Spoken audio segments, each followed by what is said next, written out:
इस वीडियो में आप सभी का स्वागत है। जैसा कि आप देख पा रहे हैं, मैं इधर लगातार ये हमारा तीसरा वीडियो है जिस पे हम चर्चा कर रहे हैं ज्वार भाटा के संबंध में, टाइड्स के संबंध में। ज्वार भाटा के उत्पत्ति के कई सिद्धांत हैं, उन सिद्धांतों के बारे में चर्चा कर रहे हैं।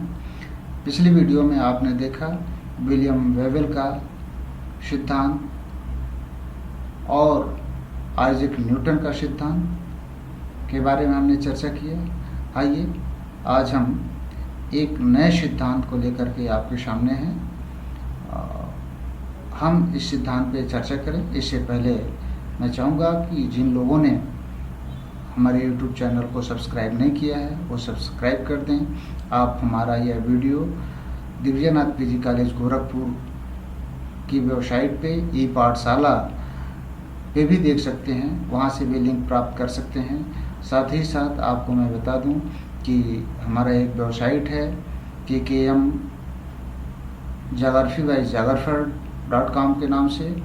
आप वहाँ भी हमारे वीडियो को देख सकते हैं। आप YouTube चैनल को सब्सक्राइब करें। आप दिव्यनाथ पीजी कॉलेज के ई पाठशाला लिंक से आप इस वीडियो को देख सकते हैं। साथ ही साथ हमारी जो वेबसाइट है KKM Geography by geographer, यहाँ से भी आप हमारे वीडियो को देख पाएंगे। आइए हम सिद्धांत पे चर्चा करते हैं। ज्वार भाटा के उत्पत्ति के सिद्धांत, theory of the virgin of the ocean tides.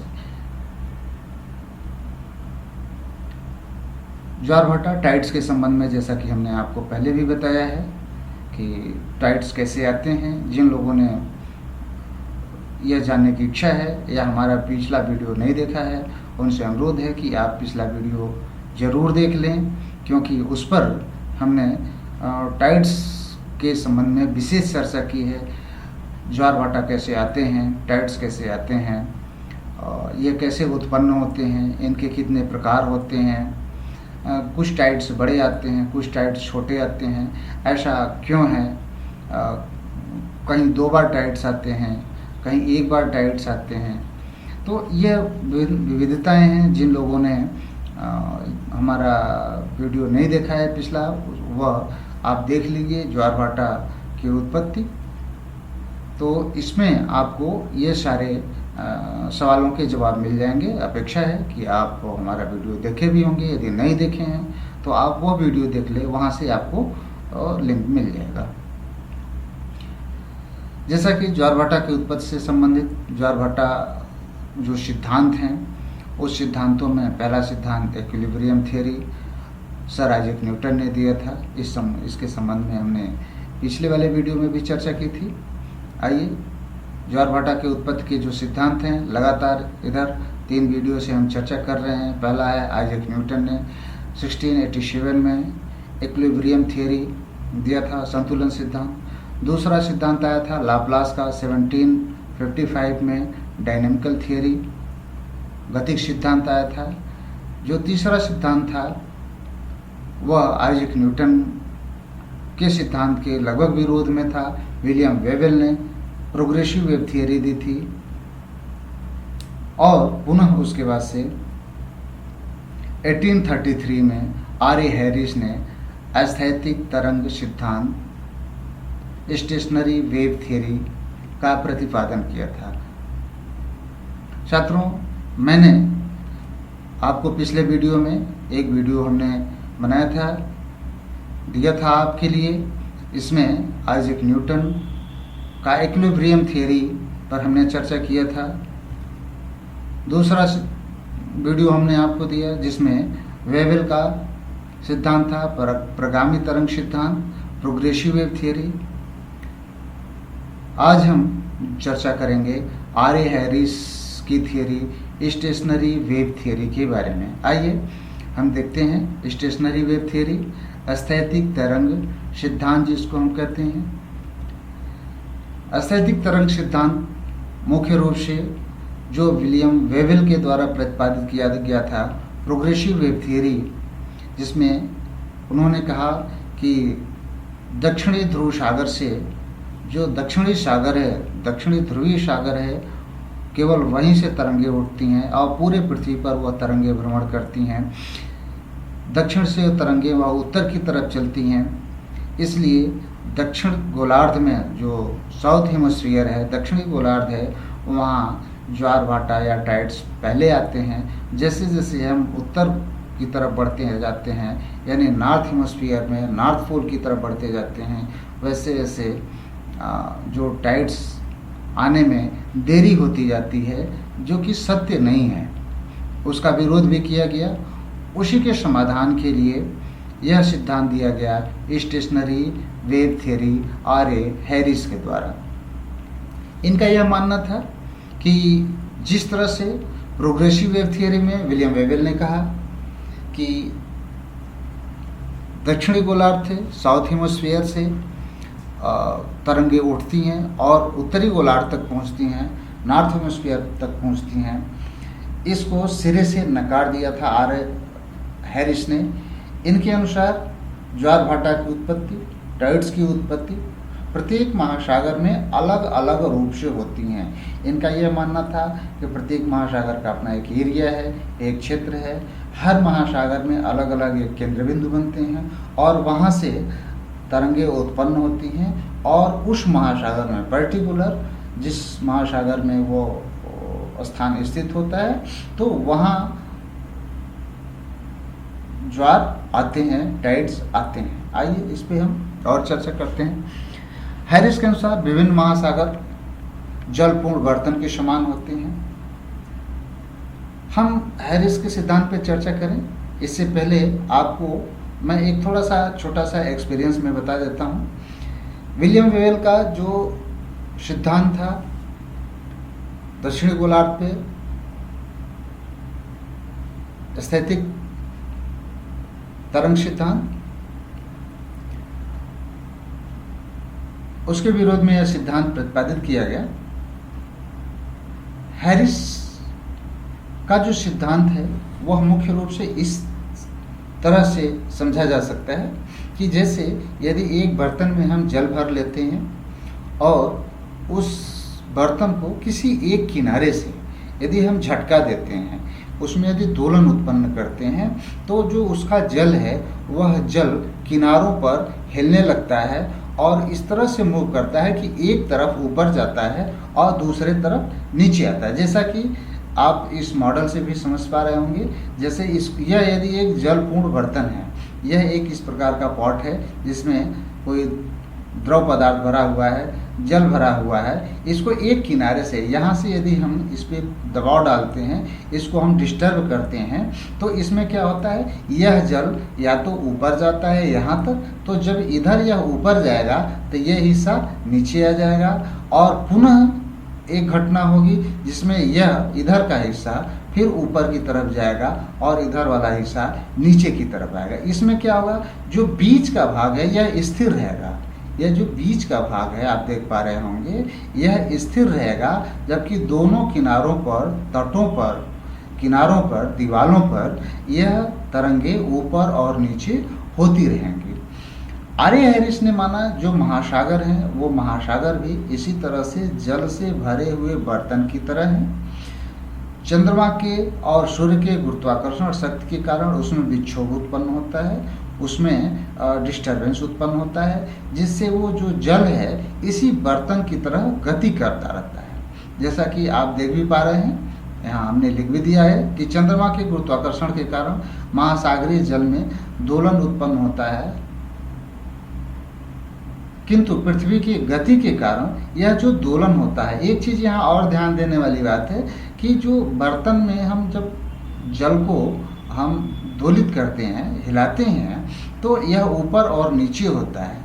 पृथ्वी कुछ उसी तरह से कार्य करती है, लेकिन पृथ्वी के साथ जो क्रिया होती है वह थोड़ी सी अलग हो जाती है। वह यह कि चूंकि पृथ्वी गति भी करती रहती है, इसलिए बर्तन में जिस तरह से दीवालों के सहारे एक तरफ ऊपर जल चढ़ता है, दूसरे तरफ नीचे आता है, फिर दूसरी तरफ ऊपर चढ़ता है तो पहली तरफ नीचे आता है, इस तरह की घटना जो होती है, ठीक इसी तरह की घटना पृथ्वी पे होती है, लेकिन कुछ अंतर होता है। उसका कारण यह होता है कि पृथ्वी चूंकि गति करती रहती है, इसलिए जो दोलन है, जो ऊपर और नीचे आने और निकलने की क्रिया है यह बिल्कुल सीधी रेखा में न होकर के एक केंद्र के चारों तरफ होती है। यह चूंकि पृथ्वी रोटेट करती है इसीलिए एक केंद्र बनता है, इस केंद्र का जल स्थिर होता है और इसके चारों तरफ जल ऊपर उठता है और पुनः वह नीचे आता है। तो जब ऊपर उठता है और तो ज्वार आते हैं और नीचे जब आता है तो भाटा आता है। तो इस तरह से जब वह एक सीधी रेखा में न जाकर के एक वृत्ताकार या केंद्र के चारों तरफ होकर के जब तरंगे उठती हैं तो बीच में एक भंवर बिंदु बन जाता है जिसको आर्य हैरिस ने एम्फीड्रोमिक पॉइंट कहा या एम्फीडॉमिक पॉइंट या भंवर बिंदु कहा। इस बिंदु पर सागरीय तल जो होता है वह शांत रहता है, जैसा कि इस फिगर से भी देख पा रहे होंगे कि यहाँ यह मध्य वाला भाग है जिसको नोडल पॉइंट भी कह सकते हैं या एम्फीड्रोमिक पॉइंट भी कह सकते हैं। यह स्थिर जल का क्षेत्र है और पुनः यह नोडल लाइन होती है। एक बार नोडल लाइन यहाँ नीचे जाती है और दूसरी तरफ नोडल लाइन ऊपर जाती है, पुनः वह अपोजिट क्रिया होती है। तो दूसरी तरफ की जो नोडल लाइन है वह नीचे आती है और बीच वाला भाग ऊपर आता है। इसमें क्या होता है, जब ऊपर जाता है तो ये देखिए कंडीशन, ये ऊपर कंडीशन है तो यहाँ ज्वार आ जाते हैं और दूसरी तरफ जब नीचे आता है तो भाट आ जाता है इस बिंदु के। हाँ, और दूसरा जो है, जो यह तरंगे उत्पन्न होती हैं पृथ्वी की गति के कारण वृत्ताकार रूप में, यह सुई के घड़ी के विपरीत दिशा में चक्कर काटती हैं, घूमती हुई रहती हैं और पृथ्वी के सभी महासागरों में ये अलग अलग घटनाएं घटित होती हैं। इसलिए हर महासागर में एक पॉइंट बनता है, एक भंवर बिंदु बनता है और वहाँ से ये क्रियाएं संपादित होती हैं।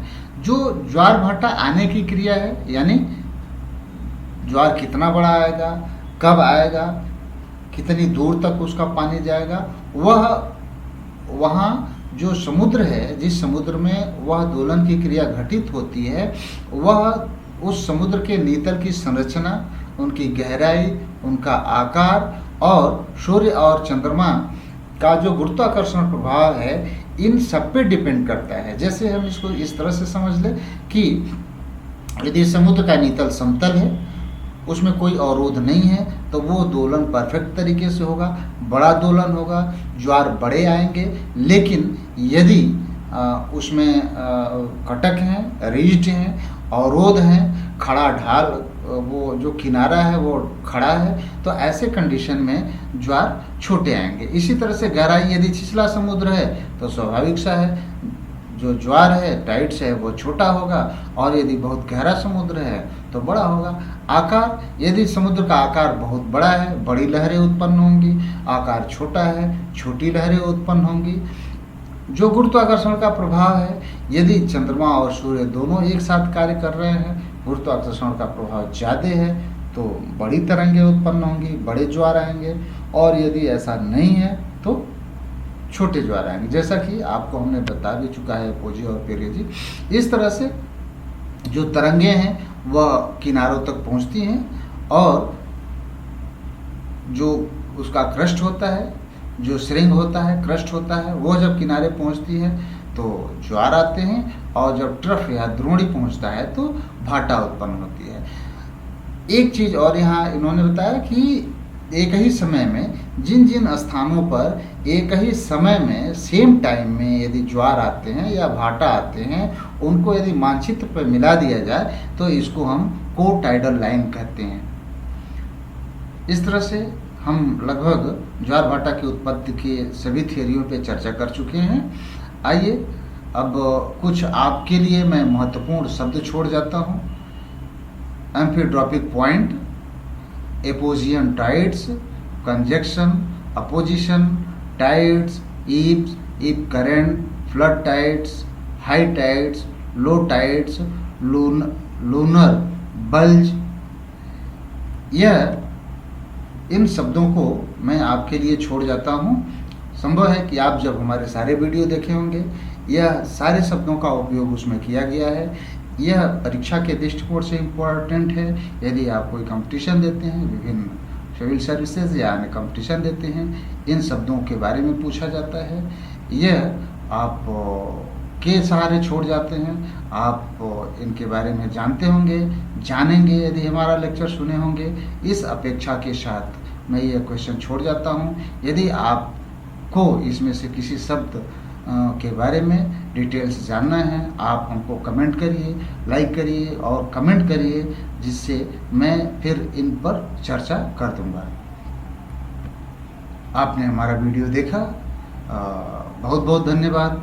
आपसे अपेक्षा है कि आप हमारे इस वीडियो पर लाइक और कमेंट ज़रूर करेंगे।